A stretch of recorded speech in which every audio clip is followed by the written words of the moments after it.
महाराष्ट्र ही संतांची भूमी, तसंच तीर्थ पर्यटनाला इथं खूप महत्त्व आहे। आयुष्यात एकदा तरी अशा ठिकाणी जाण्याचं ज्येष्ठ नागरिकांचं स्वप्न असतं। पुण्यकर्म म्हणून तीर्थक्षेत्री जाण्याची सुप्त इच्छा असते।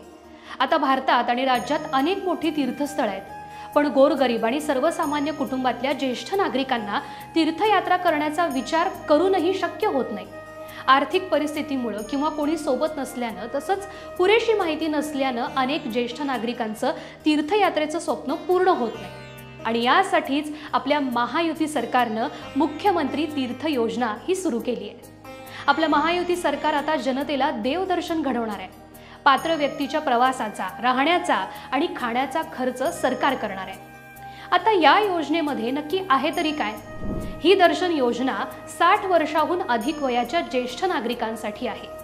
देशातल्या 69 आणि महाराष्ट्रातल्या 66 अशी एकूण 139 तीर्थक्षेत्रांचा या योजनेमध्ये समावेश आहे। कुटुंबाचं वार्षिक उत्पन्न हे 2.5 लाखांपेक्षा जास्त नसावं। 30,000 रुपये इतकं अनुदान हे प्रवास खर्चासाठी देण्यात येणार आहे। वय जर 75 वर्ष असेल तर त्याच्या जोडीदाराला किंवा सहाय्यक यापैकी एकाला त्याच्यासोबत नेण्याची परवानगी ही देण्यात आली आहे। आता याची सुविधा ही सेतू केंद्रात उपलब्ध असेल। अर्ज भरण्याची संपूर्ण प्रक्रिया ही विनामूल्य असेल, म्हणजे तुमच्याकडून कुठल्याही प्रकारचे पैसे घेतले जाणार नाहीये।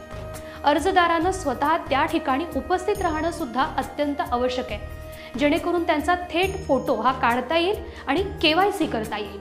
यासाठी अर्जदारानं महत्त्वाची कागदपत्र आणणं सुद्धा आवश्यक आहे। ते म्हणजे कुटुंबाचं पूर्ण ओळखपत्र, रेशन कार्ड, स्वतःचं आधार कार्ड आणि ही जी सगळी पद्धत आहे ती लॉटरी पद्धतीनं करण्यात येणार आहे। महायुती सरकारनं नुसतीच योजना जाहीर केली असं अजिबात नाहीये बरं का। ज्येष्ठ नागरिकांचा संपूर्ण विचार केलाय। प्रवासासाठी शारीरिक आणि मानसिक दृष्ट्या सक्षम असणं सुद्धा आवश्यक आहे। त्यांना कोणत्याही प्रकारचा संसर्गजन्य रोग नसावा, जसं की TB, हृदयाशी संबंधित रोग आणि मानसिक आजार नसावा। तपासणी केल्यानंतरच ती व्यक्ती शारीरिक दृष्ट्या सक्षम असल्याचं प्रमाणपत्र हे त्यांना सादर करावं लागेल आणि हे जे प्रमाणपत्र असेल ते प्रवासाच्या तारखेपासून मागील 15 दिवसांचंच असावं। आता या योजनेसाठी कोणती कागदपत्र लागतील? आधार कार्ड, रेशन कार्ड, ऑनलाईन अर्ज, जन्म प्रमाणपत्र, रहिवासी प्रमाणपत्र, उत्पन्नाचं प्रमाणपत्र, वैद्यकीय प्रमाणपत्र आणि पासपोर्ट आकाराचे फोटो, तसंच जवळच्या नातेवाईकांचे नंबर। आता या योजनेमुळे निश्चितच राज्यातील ज्येष्ठांचे आशीर्वाद महायुती सरकारला मिळतील आणि खऱ्या अर्थानं ज्येष्ठ नागरिकांसाठी हा श्रद्धेचा सोहळा असणार आहे।